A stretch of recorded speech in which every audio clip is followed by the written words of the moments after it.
Отборът на Тунджа Ямбол надигра тимът на Странджа Металург от Средец, като ямболските футболисти спечелиха и първите си 3 точки от началото на пролетния дял в В група. Отборът на Тунджа Ямбол започна двубоя много настойчиво и още в първите минути даде заявка за победата. В 23-та минута ямболските футболисти реализираха и първият си гол, като комбинацията започна от десният фланг, премина през господин Мирчев и бе завършена от Светозаров след великолепният рейд на Георги Николов. Малко след първият гол домакините останаха с човек по-малко, след като Красимир Андонов не устоя на провокациите на футболистите от Средец и получи директен червен картон. Гостите от Средец имаха своите шансове да изравнят в средата на първото полувреме, но пропуснаха изгодна позиция. През второто полувреме в игра за Ямбол влезе и опитният Валентин Колев, като с негов изключителен удар от близо 25 метра отборът на Тунджа Ямбол поведе с 2-0 в 52-та минута. След това Ямбол контролираше матча дори с човек по-малко.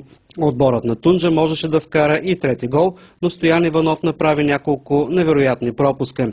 Отборът на Средец вкара почното си попадение 10 минути преди края на редовното време, като гостите видимо отпаднаха физически и трудно доиграха срещата.